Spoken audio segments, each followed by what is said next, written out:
What's good? What's good, everybody? Welcome back to another episode of The Urban Platform Speaks. Make sure to like and subscribe as you tune into the channel and check out the content. And with that being said, man, I want to speak on a recent episode of some comments that were made on an episode of Jason Whitlock's show, right? His co-host, the guy, his name is Steve. I can't recall his last name. Asian guy, that's on the show.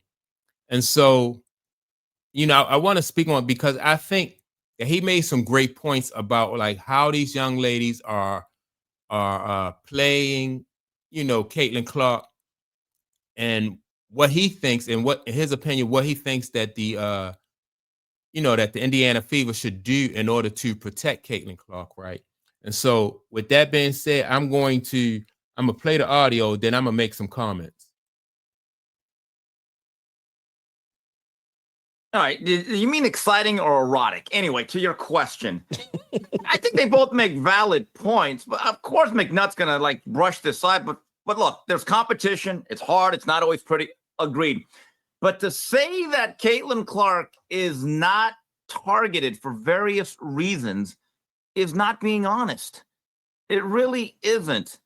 And it's to a point now that the WNBA jealousy is so bad. It's not even just the black players now. Now the white players are getting in on it. And this is what needs to happen. The Indiana Fever, they need to go hockey. And let me explain this. The great Wayne. All right, so before he talk about like what they should do, he said the white players are in on it now too, right? Which is true. So, but I think the reason why it's not just white players and it's black players too is because there's like no incentive for nobody to in this league in the WNBA, the players to protect Caitlin Clark.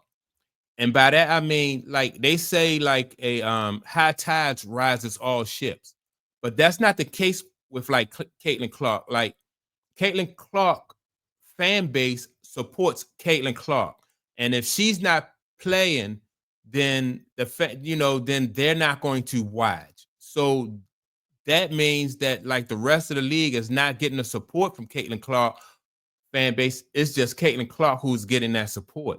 And so that they're financially, there's no incentive for them, the players in the league, to protect her and treat her any other way, like they did with like say like with Tiger Woods. Like when Tiger Woods played in a tournament, the entire purse and the winnings for that tournament went up.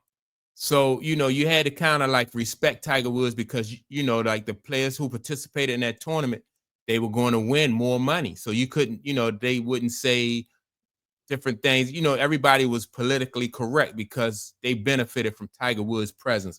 But this is not the same like in a golf tournament. So let me continue with this guy comment. Gretzky, the greatest hockey player in my lifetime. Okay, all respect due to Gordie Howe and everyone else. But they had a rule in the National Hockey League, and I've heard quotes where defensemen have said, they were asked, hey, how come you don't nail Gretzky along the board? Said, no, we'll hit him.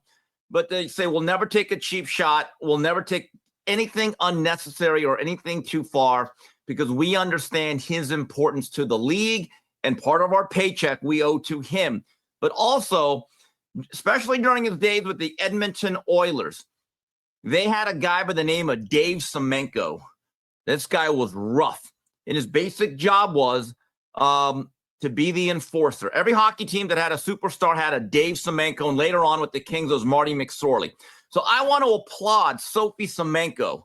She did a hell of a job. Keep it up. Keep going. So Sophie Cunningham, game puck to you or whatever. You did your job. That's the way to protect the league. But I don't get this. For them, I don't think that Caitlin Clark should be babied. You're absolutely right.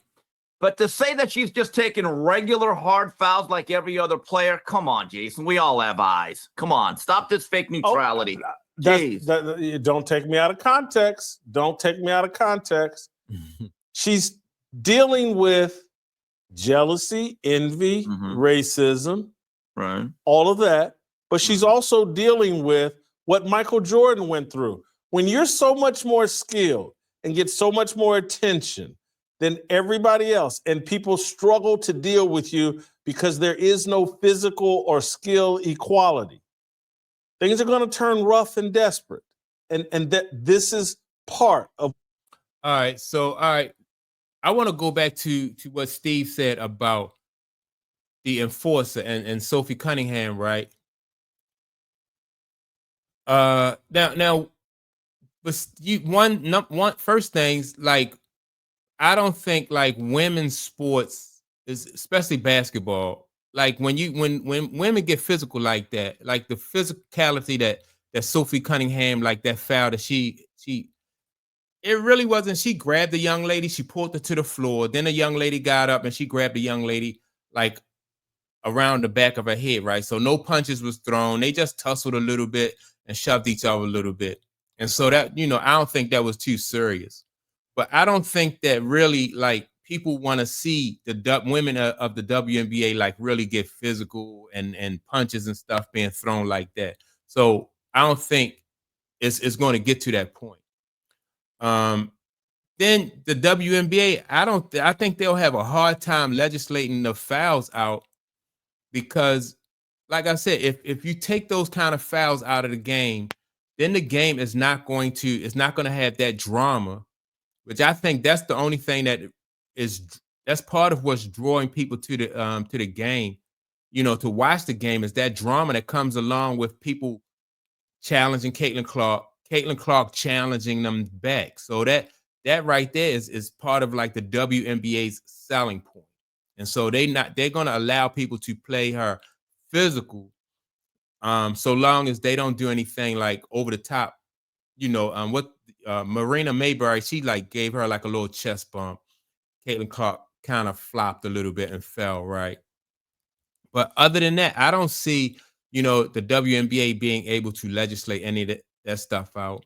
Then as far as like Sophie Cunningham being an enforcer, like Sophie Cunningham has a brand off the court that she needs to worry about also. So even if Caitlin Clark was to pay her fines, pay fines for Sophie Cunningham, it's still not enough financial incentive for Sophie Cunningham to take that type of role on full time. And I don't think that you're going to see anybody step up and take that enforcer role on full time, because these young ladies in the WNBA realize, they business women. A lot of these women, they have different like business ventures going on outside of basketball, and they know that they need to protect their image, so they don't, because they got to be able to make that money while they can. But until the WNBA start playing somebody, millions of dollars just to play basketball, then you'll get somebody who like in basketball, you can have like a Charles Oakley, or you'll have like a what's the guy named Willis, Kevin Willis, who used to play for the Atlanta Hawks, or the Davis boys, or like guys who used to, who really used to be enforcers for the different teams around the NBA. But you're not going to have that because that financial incentive is not there. The women are not getting paid like the men, number one, and then number two, in my opinion, it just don't look good for women to be to fight like that, like the men do. So that's an issue or something that the WNBA is going to have to work out. Let me get to some more of what this guy Steve was saying. What Caitlin Clark is dealing with, and Caitlin Clark does so much whining to the referees and so much flopping that it's accentuating the problem. But to sit here and say like, hey, Michael Jordan went through this, and I know it's different when it's women, but she's dealing with a group of women who she's far more skilled than, and so they turn a little aggressive and sloppy. And for people, the other problem we have are the people that are evaluating this are only watching Indiana Fever games. Yeah. There are a handful of us that watch the rest of the WNBA. And I see Angel Reese popped a little black woman in the face 2 nights ago. Same thing. All right. So Jason Whitlock make a good point. they are like people are only watching the FIFA games, and so that is a problem for the WNBA. And so if the people are only watching FIFA games, then what about the other, like they're 13, what about the other 12 teams in the league? Like, so her popularity is not really, it's almost like you would need a Caitlin Clark. You would have to put a Caitlin Clark on each one of these on each one of these WNBA teams, because you can't expect Caitlin Clark to carry the entire league, and that's not something that they asked Michael Jordan to do. Michael Jordan wasn't, the NBA was not in the red when Michael Jordan came. Like he was coming behind Magic and Bird, who had, the league was on the uprise, and Mike continued that path, that trajectory on the uprise. But Mike was not expected to bring the league, the NBA, out of the red like some people are expecting Caitlin Clark to do. And so, no doubt that, black players and white players, just players in general, everybody's just targeting Caitlin Clark. She's talking stuff. So, she's giving it as well as she take it. And so, and I think the WNBA is going to feed off of that for as long as they can, because they know that people are, they want those ratings to go through the roof for whatever game that Caitlin Clark play.